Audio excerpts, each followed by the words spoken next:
Today's daf we're going to be learning is Bava Batra daf Kuf Samach Dalid. Now, actually, the Shiur registration is up, so everyone can register. There's the Zoom Siyum on Wednesday, December 18th. There's Siyumim in some different places around. Check with your local WhatsApp group if someone's organizing a Siyum. In Israel, we're going to do one in English in Jerusalem. It'll be around this at the same time that the Siyum's going on. We'll be with Karen Kirschenbaum and Dr. Alana Steinhain. So, and Dr. Karen Kirschenbaum also. And it's a great opportunity to be able to meet Alana Steinhain in person for those who haven't had an opportunity. If you learn with her regularly. So that'll be happening in Jerusalem at the same time on Wednesday evening at 8:15. The regular seems at 8:30 Israel time. I'll have to figure out whatever time that is. The main siyum will be with Brooke Pollack and Alana Storch, and with some really interesting topics connecting both from the beginning of the Masechet and from the end of the Masechet to connecting them to our lives. And there's siyumim in Hebrew happening in a bunch of different places. You can look at the Hebrew site on the siyum registration in Hebrew, and that has the locations of all the different places where the siyumim are going on in Israel.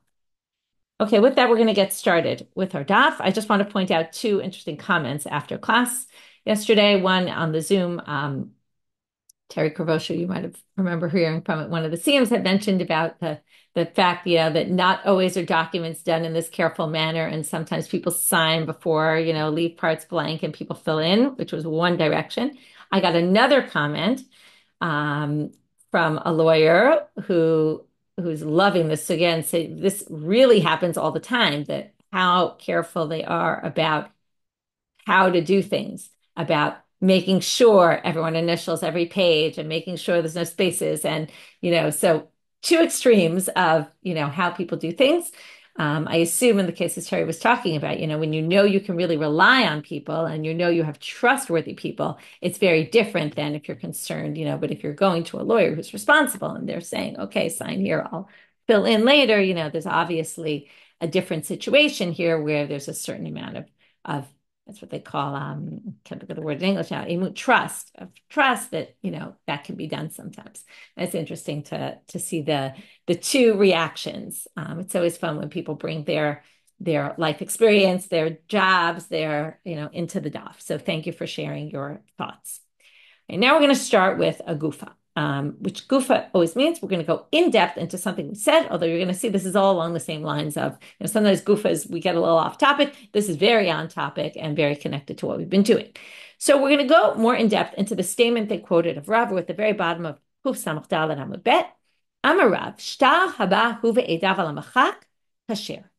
So Rav says that a shtar, where you have the who is the text of the shtar, the bulk of the document, and the edim and the witnesses are all signed ala machak, on the part that was erased, meaning the whole thing was erased and they're signed on top, is kasher. It's fine, because we assume that what happened, the witnesses, right, there wasn't any ziyuf, forgery here, because the whole thing was erased and the whole thing was rewritten. It's pretty obvious. But im tomao, now we're going to say, wait a minute, this could also be forged. Why? Or lead to forgery. Im tomar mochek v'chozer v'mochek. If you want to say, but wait, if you erase the whole document and then sign, write the whole document from scratch, sign it, what's to prevent the person who has this document from erasing the top a second time and filling it in with other stuff? Once it's erased, right? So they'll say, you'll bring it to court. They'll say, well, it's erased. You'll say, what do you mean? So were the signatures. The signatures, everything was written on top of an erased document. And they won't know erased once, erased twice. Well, no, that's what the Gemara is going to say. The answer is, no, don't be concerned for that. Because a no domain imchak pam achad and imchak shtei pamim. It looks different if you erase it twice, if you erase it once. And particularly, and we're going to talk about this later, in this one document, you have the top part is erased twice and the bottom part is erased once. It's going to be very noticeable that this was erased twice, and therefore we're not worried about it. Because if it were to come to the court and you would see that the whole thing was erased and everything was written on top of an erased section, you'll be able to determine if one part was erased twice and one part was erased once, and that's why we're not concerned for forgery. However, we're going to have a lot of questions about this. So the Gemara says, well, and this is a bit of a complicated case, so be patient. And the Gemara doesn't really give you all the details. I'll fill them all in. We still are concerned for if your whole thing is we're not worried they're going to erase the top part and leave the witnesses' signatures because the witnesses' signatures will be on an erased part that was only erased once and the top part will be erased twice. What if we could concoct a situation? And this is the main thing, so just to get it in your head, in case you get lost in the details, what if we concoct a situation where both sections end up being erased twice and there's a forgery? Okay, how would that happen? Because if both sections were erased twice, then theoretically it means you wrote a document, erased it, wrote a document, erased it, and then it would all be written and signed at the same time. Well, you could do the following.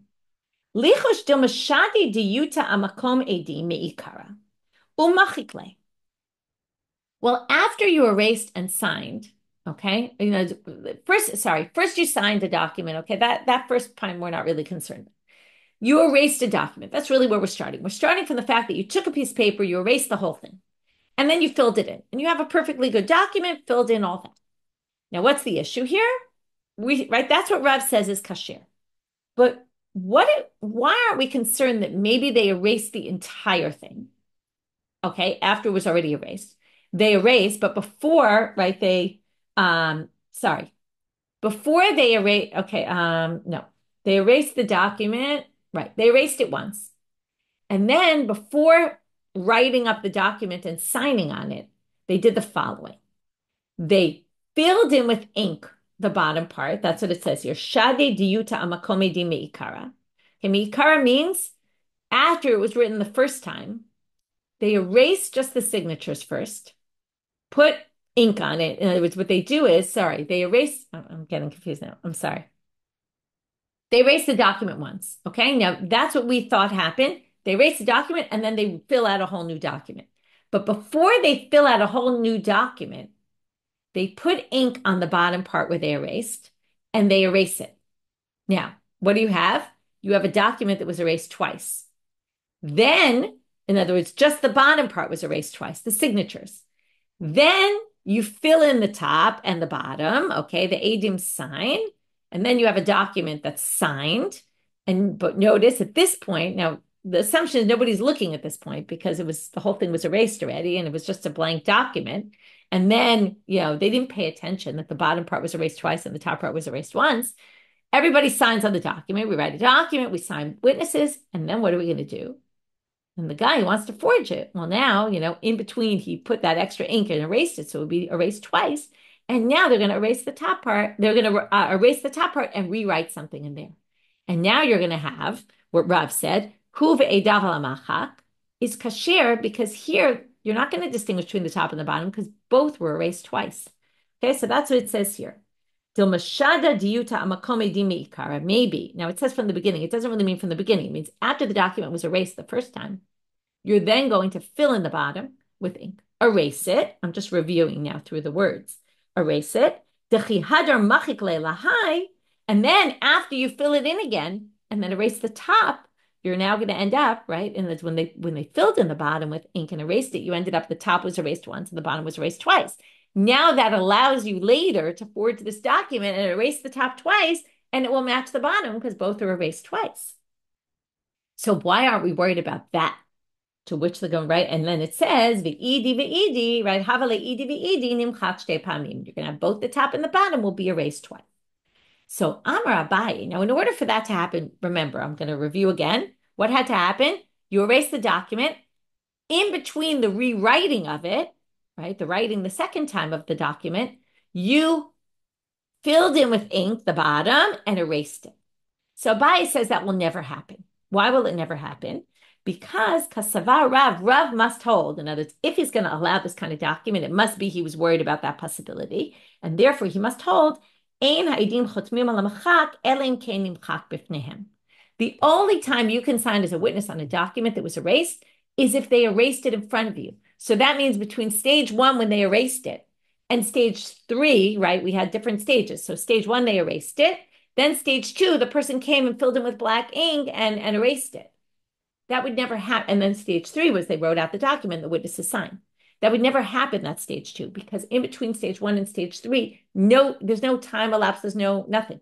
if Adim want to sign on an erased document, they basically have to sign on a document that was erased in front of them so that this could never happen.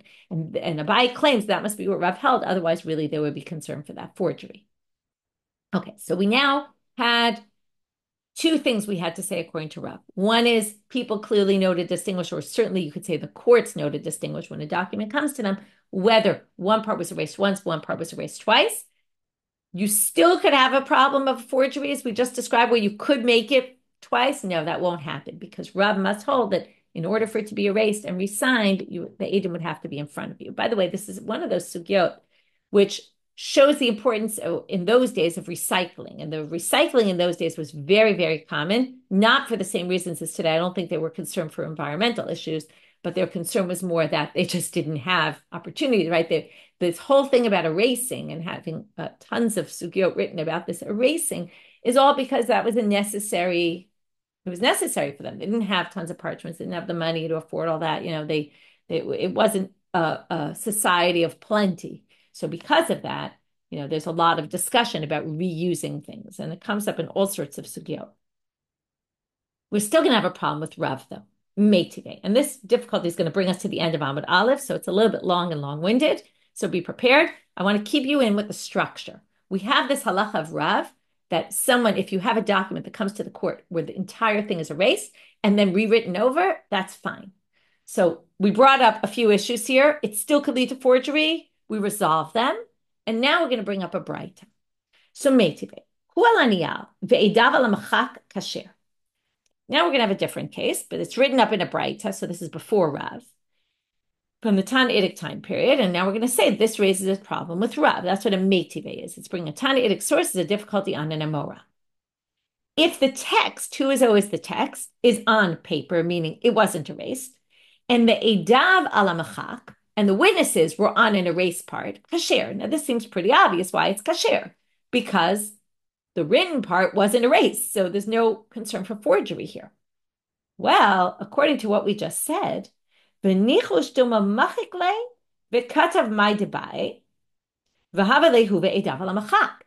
Rav says that the whole document can be erased one time, let's say, or both parts two times, okay, as long as it's erased the same number of times, then how could we possibly say that this is a kosher document? Because if the witness's part was erased and written over an erased section, and the top part was not, so obviously the person who has the document can easily go later, erase the top part, and then fill in with whatever they want. And there's witnesses' signatures at the bottom. Everything's been done in the end now, top part was erased once, bottom part was erased once, and that would be admissible in a court, and that would clearly be a forgery. So how is this permitted? To which they add in something new, which the Gemara is going to struggle with. It must be that if you're going to do that, okay, if you're in a court, again, this shows how important it was to recycle and that they couldn't just make a new shtar. If you had to erase where the section of the Adim were, and you didn't need to erase the top, well, then you'd have to write on the document, Anachnu sadeh chatamna amachaka, ushtara katav al niara. You'd have to write on the document. Okay, we're going to have to deal with where on the document you're writing it, but in a minute we'll get there. You have to write on the document, we, the witnesses, signed on an erased part while the paper was not, while the text of it was not erased. And why do you have to do this? Exactly to avoid the problem, so that when this document gets to the court and the court sees the top is erased, they'll know it's a forgery. Okay. Well, we're going to have two problems with this. Problem number one, dekat vehecha. Where exactly are you writing this? Because imi l'tachat, if you're going to write at the bottom of the shtar, gayizle, whoever forges it can just cut it off. And ilai, if you're going to write at the top part, machikle. Well, we just said the whole concern is you'll erase the top part, so you'll erase that line along with it, and that doesn't help anybody. To which they answer, no, we have a solution. Dekatve bein sahada l'sahada. The only place you can add it where it won't get erased or it won't get cut off is in between the two witnesses' signatures. Because in the end, that's the only part that theoretically is going to be left from the original, the signatures. And so from here we learn, if you're going to do that, again, the braita doesn't say this at all. But the only way this braita makes sense in light of what Rav said is that Rav would have to understand this braita. And that if you hold, Ashtar habahu ve'dav al machak is pasul, then of course, you don't have to worry about this. because anyway, they won't accept it if it was erased. But if you say, right, and then again, only if the text is erased. If the text is not erased like this, it would be fine because nothing was erased. So what are you worried about? Even though the signatures were over erased, if we can validate the signatures, we're fine. But according to Rav, you would have to explain that they added these words and where did they add them in between the two witnesses so that there could be no foul play. First, so I just wanted to get the structure. We had a braita to raise difficulty in Rav. We had the way Rav would have to understand this, that you had this extra sentence written in. And then we had the problem of where does it go? Okay, it goes between the witnesses. Now we're going to have so that was a difficulty on the answer, on the resolution, which we resolved. Now we have another difficulty on the resolution.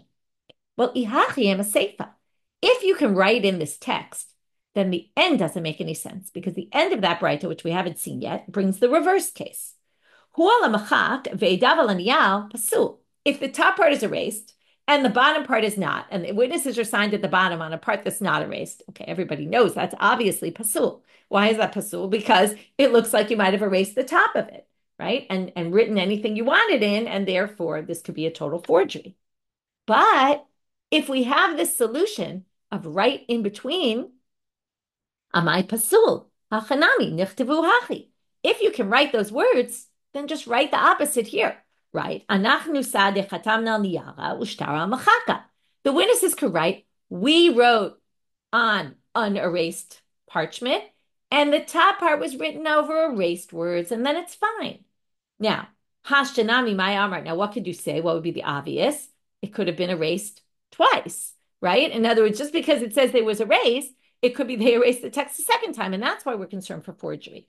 Well, right, Ma'amar mochek v'chozer v'mochek. But remember the beginning of our daf. What did we say?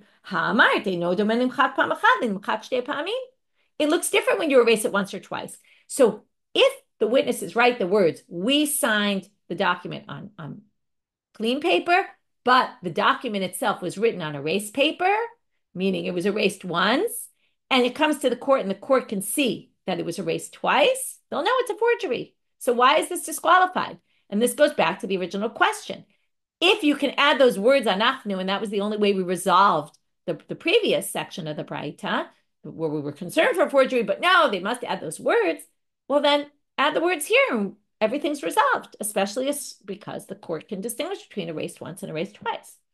So they say, no. In this case, they can't distinguish between erased once and erased twice. Why is this case different than before?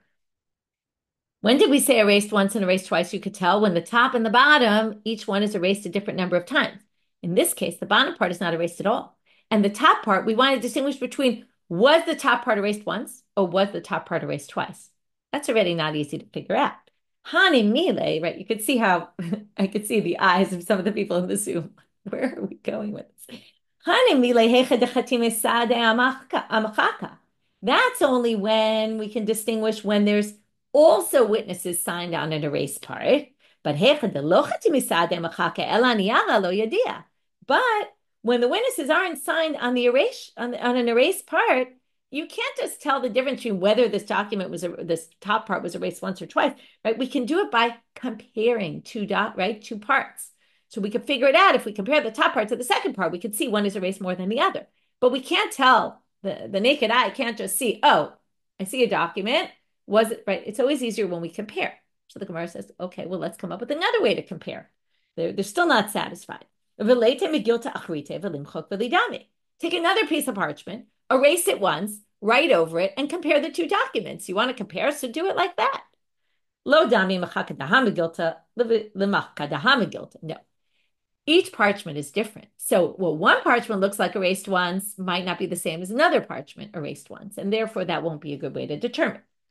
Okay, let's try another thing. You want to erase this document twice and see, why don't we just or this document, let's take the signatures where the witnesses are, and let's do an erasure and a rewriting, and then it'll all be in one parchment, and then we'll know, is the top part the same as the bottom or not? So, now, how are you going to erase the signatures? Don't you need them? You need the signatures to verify the document. Okay, so do the verification. Go to the court, ratify the signatures of the witnesses. I mean, you're probably in court anyway. So let the judges ratify the signatures. Once they ratify, we don't need them anymore in the document. The document's sitting in the court. The court knows that it's ratified. V'limchok, erase it, vilidamu, and now compare.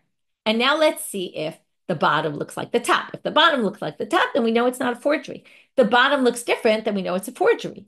Well, Amar Hoshaya, Eino Doma Nimchak Ben Yoma Nimchak Ben Shnei Yamim. Again, you have to remember, we're still trying to figure out why this case doesn't work. This is the case that's pasul. Why wouldn't it work? That would be a good solution. So Rav Hoshaya says, erasing something today does not look the same as erasing it a week ago. This is similar to, I was thinking about painting. Right? You ever paint a wall and then you want to fix it a week later or 2 weeks later or a year later, and you repaint a little section, the color does not look the same anymore, right? And this document that you erased and rewrote is not going to look the same if you did it today and the erased part was done who knows when. Okay, so that's one answer. Now, the Gemara, there's two ways of reading this Gemara. Some people have the text that the word lishie is here, and that's a question, and Rabbi Yirmiyah answers this question, Rabbi Yirmiyah. But I think some people take out that word, and to me it reads a little smoother, so I'm going to read it that way, that here's a second answer. Rabbi Yirmiyah is coming with the second answer to this question that we just had, which is, why don't we just erase the bottom part and see if it compares? To which Rabbi Yirmiyah said, Chashina lebeitin toin. Okay, this is a great answer, and especially after this long, convoluted sugya, you could see why they said this. They're worried the beitin might make a mistake, and this is quite complicated to start figuring out this process, right? It's just simpler to say anytime someone brings a document like this, it's disqualified, because if we start requiring the beitin, erase, add this, compare, it just could lead to all sorts of mistakes. And therefore, it's just simpler. Or they might just say this is fine without getting into all this. It's too complicated. Let's just say it's no good. And that way, we don't have any problems. Again, a bit of a lead-in, as I always talk about, the end of Masechet will lead to the next Masechet, which is all about the courts and beitin toin and mistakes made by the court. And it's a good lead-in to our next Masechet. Okay, so I'm just going to review this section now. We won't review at the end of class because it's a good time to review, because now we're jumping into something totally different. We're done with all this concern for the forgeries, although we are going to get to forgeries, but of a bit of a different nature in the next section. So what we dealt with right now is a gufa. We went in depth into the statement of Rav, shtar habahu ve'edav al machak kasher, and we basically said, what do you mean? Couldn't this also lead to forgeries, that they could erase it twice? No, people know how to distinguish, especially the courts know how to distinguish. And then we had the separate problem of this complicated case that maybe someone could still do misplay with this. And we said, no, because Adim will avoid that from happening, because Rav must require the Adim to have seen it erased and immediately sign. And then we brought the braita, and the braita seemed to contradict. We resolved the contradiction of the braita by saying you have to add these words. And then we said, well, number one, where are the words added, which we resolved. And number two, if the words can be added, then why is the seifa a problem? And we then described why that would still be a problem. Okay, and that's what we got to today. Now we're going back to the Mishnah. The Mishnah, if you remember, it was a while ago already. The Mishnah compared the get mekushar to a get pashut. And it highlighted some differences. One of them being, right, how many witnesses? And number two, where did the witnesses sign? And then, if you remember, we said if they sign on the wrong side, right, back is for mekushar, front is for the pashut, the regular one. If we sign on the wrong side, it's disqualified. Came Rabbi Chanina ben Gamliel, though, in the Mishna and said, no. Actually, if you sign a pashut on the back, it's a problem. But if you sign a mekushar on the front, it's okay, because you can always open the document, turn it into a get pashut, and it's fine. So, right, it can operate as a get pashut. Well, now we're going to see that there's a potential problem with this. Hishiv Rebbe l'divrei Rabbi Chanina ben Gamliel. Rabbi Yehuda haNasi, okay, who you might remember we saw before, who didn't really know what a get mekushar was. Remember, he said, where's the date in this? And his son had to tell him, open it up, it might be inside, which we'll actually get back to that story at the end of today's daf. And we're going to quote the end of that story, which we didn't quote. We'll get a little off topic into Lashon Hara, okay, for an interesting end to our daf. But Rabbi says to Rabbi Chanina ben Gamliel, Halo eno, moving now to Amud Bet. Halo eno domez mano shel zeh lizmano shel zeh. But wait, how can you turn a mekushar into a pashut? How can Rabbi Chanina ben Gamliel say this is fine because you can always turn one into the other, when the system of dating those documents is totally different, which is going to lead to potential forgery, okay? Or not exactly forgery, but deceit. So let's see what we're talking about. Pashut, okay, now this wasn't listed in the Mishnah, but Rabbi Yehuda haNasi is telling us, you wonder if he knew this, why he didn't put it in the Mishnah.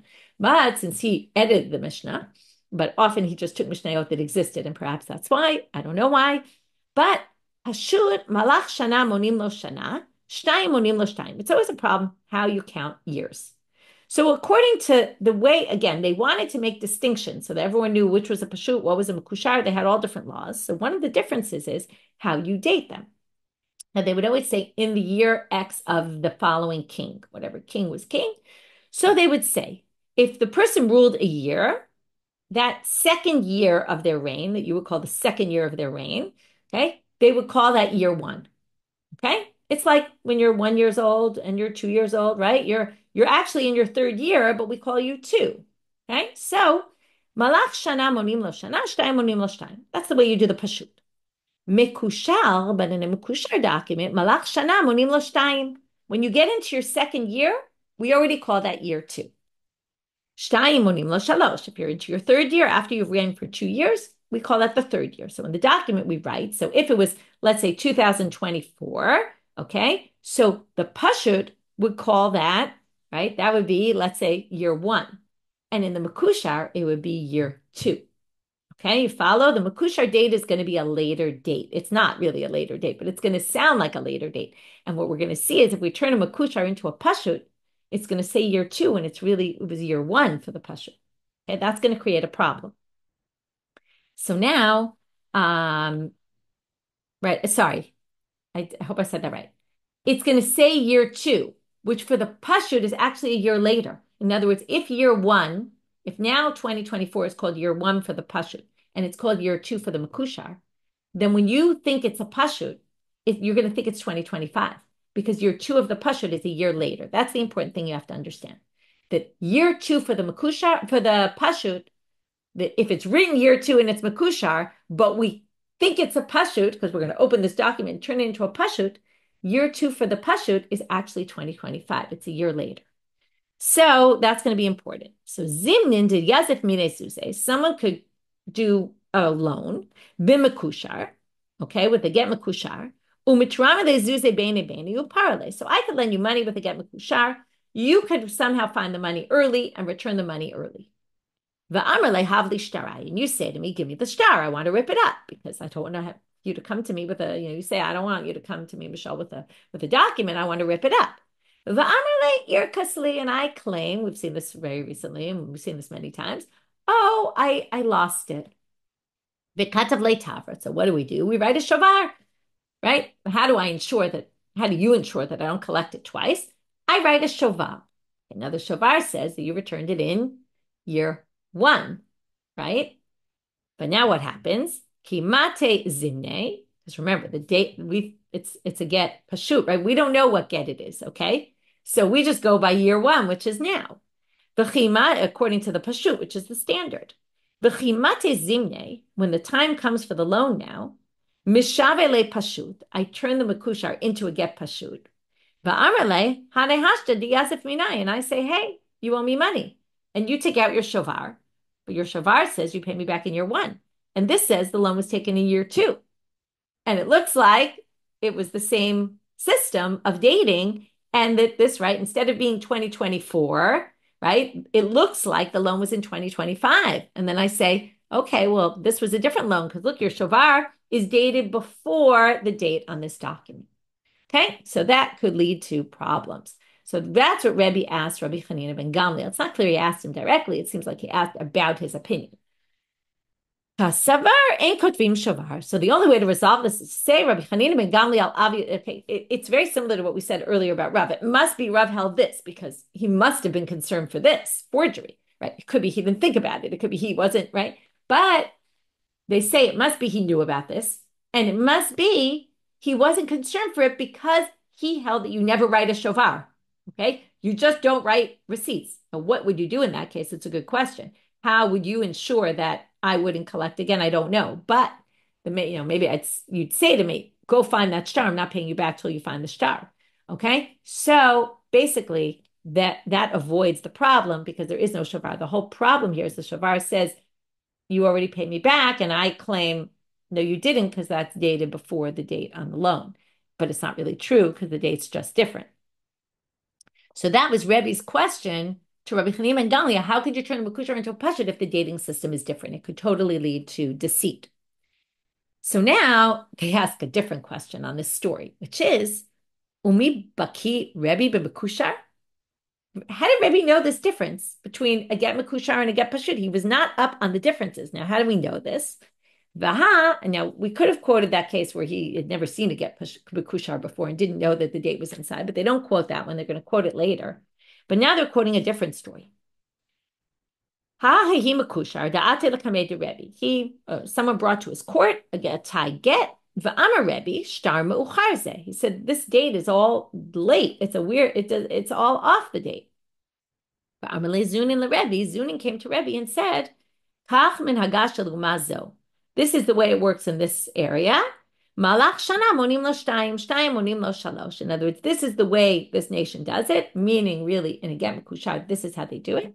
If they already ruled a year, they already call that the second year. So this isn't a get meuchar with a later date, right? The 2025 date. No, it's really 2024. It's just a different dating system.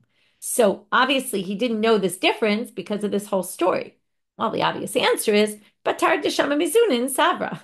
Well, once Zunin told him, he learned it. So that story obviously preceded our story. Okay, our discussion that Rebbe raised this question, Rabbi Chanina and Gamliel, was obviously after he learned the difference from Zunin, then he was more knowledgeable. We actually had this before, a little bit different, but that someone's knowledgeable. I'm trying to remember now the context, but we had that he knew something, and then we said he didn't know. What was it that he didn't know it before? And then we said, well, once you learn something, then you know it. I actually can't remember if it's adopted. Anyway, there was something about it recently. Okay, now we're moving to a lesson in Greek. Okay, the Greek language. Right, we know the Greeks, where there was a lot of influence of the Greeks in the Jewish culture at the time, and we're going to see now the names of Greek kings and all that. Said in this document that it was the year of so-and-so Archan. Now, Archan means ruler. Okay, it was the name of a ruler. And it has something to do with, okay, the problem here is that, and I'll get to a little bit more in a minute, it didn't say what year of the ruler Archan. It's kind of the way they use Paro in Mitzrayim, right? The rulers, the Shavar Malka of Persia, they were always called by this name. So it said in the year of Ploni Archan, okay, Archan was like his title. It's like saying king, but didn't say what year. So Amar Rabbi Chanina, Yibadek ematai amad Archan ba'archanute. We check what year he became king, and we say that that's the year. So they say Dilma da'arich machute. Maybe he reigned for 10 years, and how do we know it was the first year and not the 10th year? Amar Rav Hoshaya, kach min hagash mazo. Shana rishana korim lo Archon, shniya korim lo Digon. Okay, here we get into all the Greek. Archon is a word for the first year. Digon, like die, right? 2 is the second year. Okay, wait, we're going to get into all more down the road. Okay, hold on. We're going to get to all sorts of Greek numbers. But basically, the first year of their reign, they would call them Archan. It wasn't exactly like Paro or Shavar Malka, because Archan was in the first year. Already the second year, they would call him Digon. Okay, the king, right? They would call him his name, Digon. He's ruler in his second year. It was like they had a whole different name. So that's why Archan always means the first year. So now they say, okay, apropos Trump getting reelected, okay, what if Dilma Abure Abruhu Vahadaru Kmuhu? What if he got taken away from being king for a while and then came back to being king? How do we know it's the first year of the first reign, or of his first term of king, or the first year of his second term of being king? How would we know that? So then we'd have a problem. Interesting to think, right? You think in those days, it's not so common that kings, right, in democracies where there's elections, it actually happens a lot. But maybe not as much as we would expect, but it definitely happens. But in kingdoms, you would think unlikely, although, you overthrow the king, also things going on these days, and then you reinstate the king. So perhaps it's that, to which they answer, no, Amar Rabbi Yirmiyah, Hahu Archon Digon Karule. Okay, when that happens, they call it Archon Digon, the second reign of the first year of the second time they were ruling. So they would call it Archan Digon, and then you would know. Okay, so don't worry about that. Interesting, Rabbi Yehuda answers this, right? It's a very picayune type of thing. Okay, well, if we're already in Greek, we're going to have a bunch of sugyas that relate to Greek numbers. So, Tanu Rabbanan, Hareini Nazir, and some people have Haina in parentheses, some people don't. Haina is from the first, okay, from the number one, Hain in Greek. So, Hareini Nazir Haina, or maybe without that, Sumcha Samal, Haina Echad. When you say Hareini Nazir, or you say Hareini Nazir one, okay, again, because people spoke in Greek then, even the Jews. So, what we mean is, you're going to be Nazir for one time. A basic term of Nazirut, you might remember if you learn Nazir, is 30 days. What if you say Digon? Shtayim. So you say Hareini Nazir Digon. That means you want to be Nazir for 2 terms, and therefore 2 30-day. You have to be a Nazir for 2 30-day cycles. Trigon, Shalosh. Tetragon, Arba, Pentagon, Chamesh. Okay, we all know these words, right? This is all how, right? So what the braita are getting as not everybody knows Greek. So if you hear somebody say this, this is what it means.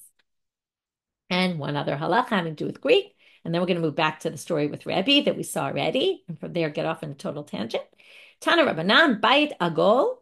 Okay, if you have a round house with no angles, just one round, it's like one wall. Digon, 2 walls, which would basically mean a semicircle, right? One straight line and then a rounded one. A wall, trigon, a triangular shaped house, pentagon, 5. Okay, here you have reference to the pentagon in the braita. Pentagon, okay, so if you have a 5-sided building, or 1, 2, 3, or 5-sided building, there is no nega'e by it. What does that mean? That's a leprous house. Laws of leprous houses only apply, what we're going to see now, to a 4-walled house. Tetragama tamei b'nega'im. Some people think that's just like a regular square house. Some people say it means a trapezoid shape. Like they're trying to say, obviously, a square house and a rectangular shaped house. But even a trapezoid shape, which is a little of an odd shape, but it still has 4 walls, 4 angles, that's going to be, that can have laws of bayit menuga. Now, the Gemara says, Menani Mile, where do we get this from? Well, the Tana Rabbanan, there's a braita that says, Lamala Omer Kir Kirot Shtaim. Lamata Omer Kir Kirot Shtaim. Arekan Arba. So they say, well, in the psukim of a house, a leprous house, there's 2 psukim. One says kirot and the other one says kirot. When it says kir kirot, it doesn't mean the word appears as kir and also kirot. What they mean is kirot is the plural of kir. So every time it says kirot, that includes 2. So you have one word where it says it and another word where it's another pasuk where it says it, that equals 4. From there, they learn the house has to have 4 walls, since there were 4 walls mentioned in the text. It's a drasha. Okay, now we're going to go back, as I said, to the story of Rebbe, and we're going to have, I would call this kind of light ending, which is really a bit of a heavy ending. Okay, so light in terms of easy to get through in terms of the Gemara stuff, but heavy in terms of the concept of, the philosophical idea behind this section. Or I don't know, philosophical, but the thought, the issues that come up are a little bit heavy. mekushar the Rebbe. So again, mekushar comes in front of Rebbe, and as I told you, we're going to see this story that we saw before, but they skipped the last line the last time we saw this.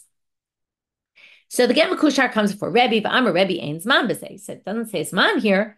I'm a Rabbi Shimon b'Rebbe l'Rebbe. So Rabbi Shimon, his son, says to his father, Shema ben ksharav muvla. Maybe it's in between the ksharim.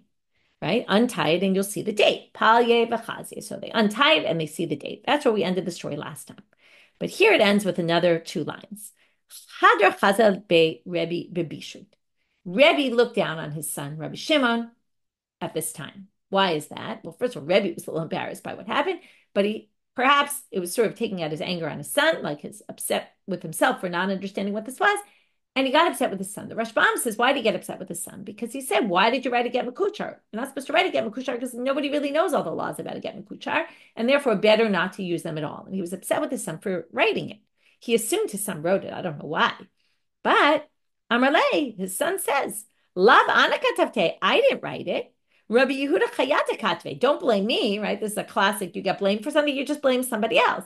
It was so-and-so who wrote it, okay? Yehuda the chayat, right? I think that means a tailor.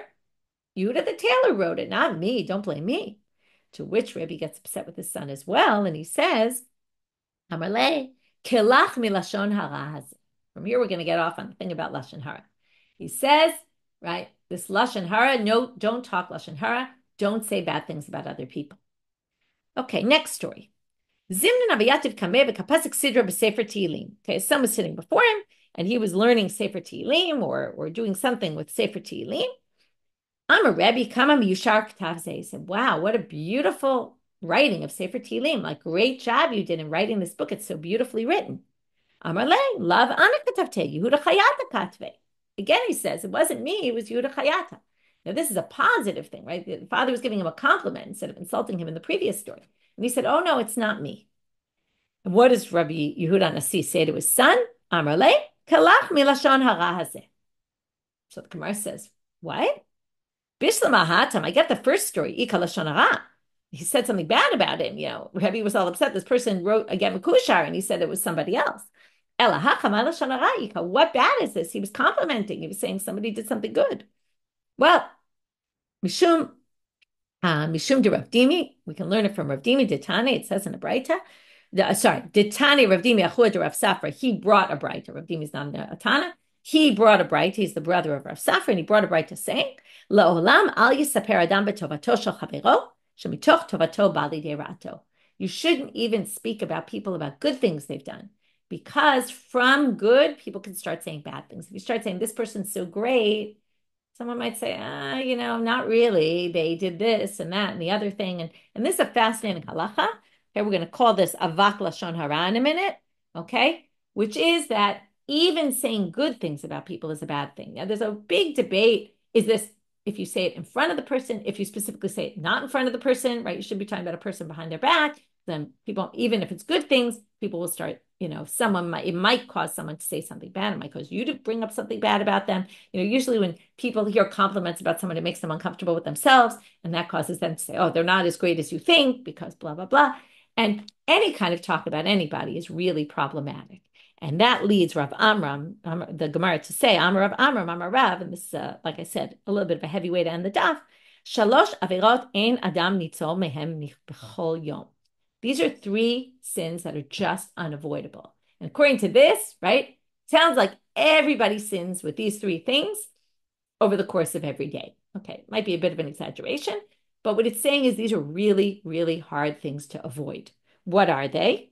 Hirhur avera, okay, having thoughts about sinful behavior, okay, thinking about doing a sin. Iyun tefillah, okay, this is the complicated one. Gefet this week with Shalhevet Schwartz, based on Rabbi Chanina. It's a shiur from Yeshivat Trisha. It's all about this. So it's on our site, and you should totally listen. It's really interesting. Iyun tefillah, you might remember. Now, what is iyun tefillah? It sounds like looking into your prayer. That sounds like a good thing. Why is that a bad thing? Why is that a sin? So there's a famous machloket Rashbam and Tosfot here. And actually, we learned this already in Brachot, because the sugya came up in Brachot also, where it talked about iyun tefillah was negative. The Rashbam says it's basically saying that I prayed really well. I had kavana today, and God's going to definitely hear my prayers. That's arrogance. That's a problem. Tosfot says it's the opposite. It's thinking other thoughts while you're davening and not thinking about your davening. That's something I think many of us can relate to and probably do it on a somewhat daily basis of not having the proper intent during davening. Those are two very different things. And there's other opinions as well. And if you want to delve into it, you can listen to Shalhevet's shiur on Gefet this week. And Lashon Hara. So now the Gemara asks, Lashon hara salkadatach? You think Lashon hara? What? Everybody speaks bad about people every day? Okay, it's nice to think the Gemara doesn't think this, right? Even though Lashon hara is pretty much up there, people do speak a lot of bad about people, but not necessarily everyone on a daily basis. Ela avak Lashon hara. Avak means dust. And avak Lashon hara means dust of Lashon hara, and that's what we were talking about before. It's this idea that anything you say about somebody else could lead to Lashon hara, and that in of itself is a problem. Even if it doesn't lead to Lashon hara, you still should avoid any speaking about other people. And unfortunately, we all know it's very natural to spend our lives talking about other people and saying things, even if they're good things, right? You should be really careful not to do that. And these are things that people stumble with every day. So that's how we entered off with a bit of a heavy, I said, in terms of, pretty serious, that it's hard to avoid these three things. You can think about them in your own life, whether you do or not. But that was a statement quoted in the name of Rav. So again, we have this question, which I think is also one of the most interesting things. It's always nice when all the extra content on our site delves into things that, we look at and say, what? Iyun tefillah, and what does this mean? And, does it mean not concentrating properly? Does it mean concentrating so much that you become arrogant about it, right? Maybe it means something else entirely. So anyway, that's food for thought.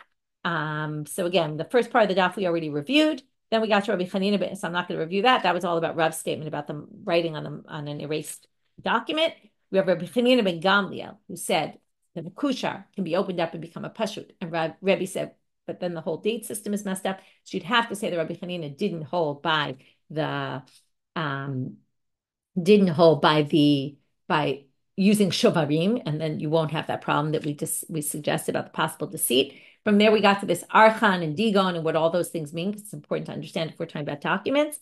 And from there, we got off on a tangent about Haveni Nazir and what the digon and the tetragon and all those things are, and the bayit menuga, which also use the Greek language. And from there, we got back to the story about Rebbe, and we really wanted to deal with the end of the story where he basically accuses his son of speaking Lashon Hara. And from there, we got off on what avak Lashon Hara is and these three sins that are very hard to avoid. I see someone I just want to address. Someone wrote about what about saying something in the name of the one who said it? That's different. He wasn't saying something in the name of the one who said it. He was just saying who wrote the book. Okay, his father said the book is so great. To give a compliment to someone else, he just could have said someone else wrote it, not me. Right, and that I think is what he was expected to have done. With that, we'll finish for today. Wishing everyone Shabbat Shalom and Shema B'Silchot Tovot.